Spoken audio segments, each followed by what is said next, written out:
How do you sing in a language where the pitch of the words determine their meaning? There are over 100 tonal languages worldwide and an estimated 1.5 billion speakers. They're often considered some of the hardest languages to learn to speak, but what about to sing? If someone wants to write a song in Cantonese, do they have to write a melody that matches the tones? Or do the tones go out of the window while writing music? In which case, do the words lose their meaning? Today we're going to look at how musicians have solved this problem, which seems almost impossible. To find out how Cantonese speakers do it, I used autotune to measure the pitch of native Cantonese speakers, analysed songs with a Hong Kong-based musician, and even learnt a little bit of Cantonese myself. Before worrying about how Cantonese music works, we should probably start with the basics of how the language works. If you go to learn Cantonese, you'll pretty quickly be confronted with this graph, depicting the 6 different tones in Cantonese. But it's not exactly obvious how accurate it's meant to be. Are there just vague relations between the tones? One is higher than 3? Or is there a more specific relationship, or even exact pitches each word is spoken at? So we put this to the test. I asked a bunch of my Cantonese-speaking friends to record themselves saying this sentence. 3碗半牛腩飯 which translates to 3.5 bowls of beef rice. It may seem like a random choice of sentence, but it was actually chosen for a very specific reason. It includes one instance of every tone. With this, we can track the pitches that people use for each tone and find some answers. As a musician, I've decided I'm going to notate the pitches that people speak in terms of musical notes. For example, if I hear some, I'll write that down as F. The only thing is, I've got quite a few to do, and it can take a while manually, so I'm going to make use of technology to help me. This is Waves Tune. It's essentially a different brand of autotune, which, as you can see, records the pitch at which I'm speaking. Typically, you'd then use the controls to make the audio adhere more closely to the desired pitches, to be more in tune, but today we'll just be using it to measure the pitch.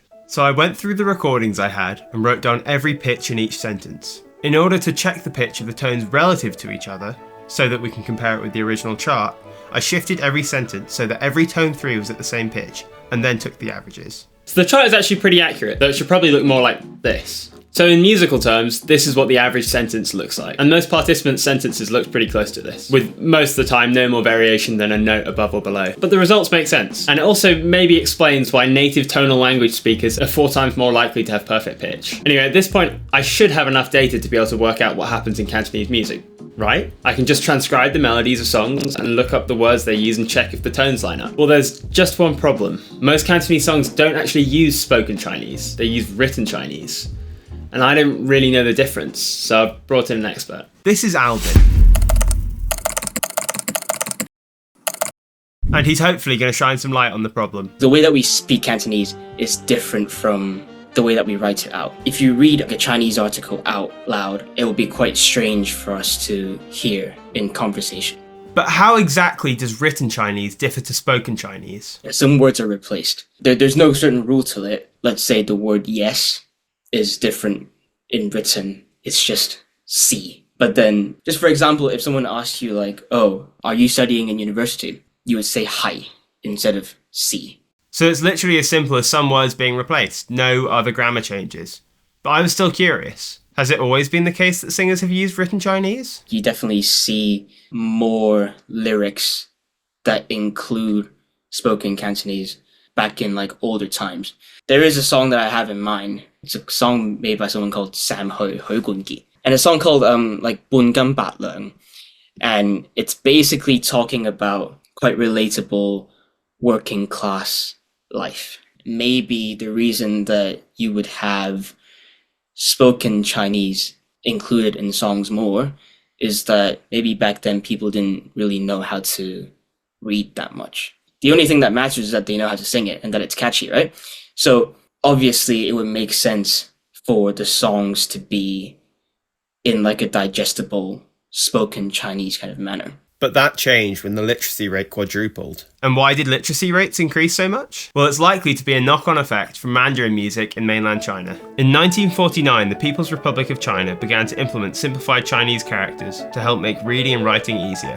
And it worked. With the help of the compulsory education law in 1986, the literacy rate in China went from 20% in the early 50s up to 99.83% now. Hong Kong was still under British rule at this time, so Cantonese speakers continue to use traditional Chinese characters. But the change in Mandarin music likely encouraged Cantonese musicians to do the same, especially because many Cantonese musicians also produce Mandarin music for the larger market. But it's actually kind of come full circle now. Some modern Cantonese speakers have reverted to using spoken Cantonese in their songs. But then now maybe you don't really care about the rules as much as well, and people are trying to think of like innovative ways to make lyrics. You see it pop up again in recent years. At this point, we decided to look at some examples of cantopop songs and work out exactly what the rules are. Starting with Fusi Sanha by Eason Chan.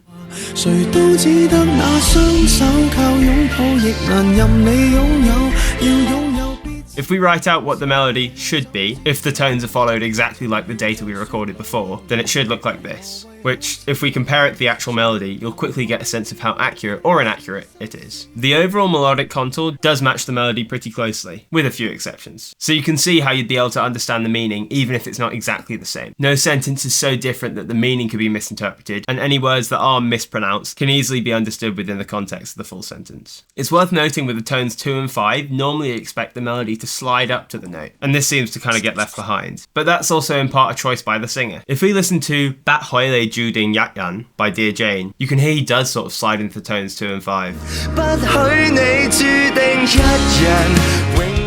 So as a general rule, the melodic contour of the tones are followed, with occasional words that don't, but not enough that the meaning of the lyrics are obscured. But what about when the tones aren't followed?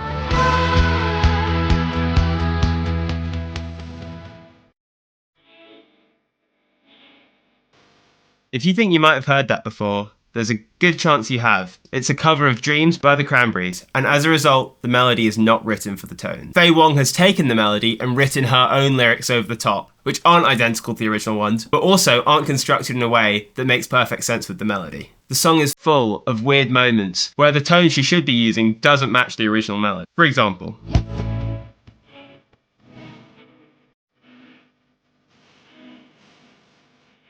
The strangest part to me is like the final words. So like mun is a fifth tone is going up. Yeah. But then it's put into a melody that's going down. right. So it's really strange to hear, and it's even stranger to try and sing it. Do you hear it and you don't know what she's trying to say? Or is it obvious what she's trying to say but really weird? Because she's not singing that quickly. So like from context you can get what she's trying to say. But then you'll think, oh, that's not a good phrase to put it in. So even when the tones are somewhat disregarded, from the context and with a bit of work, you can work out what's trying to be said. There is, however, sometimes an issue when songs are translated word for word exactly. In some traditional Christian hymns, for example. One example that's become quite popular in like internet culture within Hong Kong is the phrase God can would translate into something quite rude in Canto if you say it with the wrong tone. So the right tone is 举能高. And how do you say it with the wrong tone? 举能高. And then 能高 is, yeah. It translates into like God basically. Yeah. Yeah. So all of this can be pretty much summarised in 4 rules. The melodic contour of the tones will be generally followed unless 1. It's an older song, likely pre-70s, where spoken Cantonese is also likely to be used. 2. It's a very recent song, where the artist is trying to create more of a conversational or retro vibe. 3. It is a song translated from another language.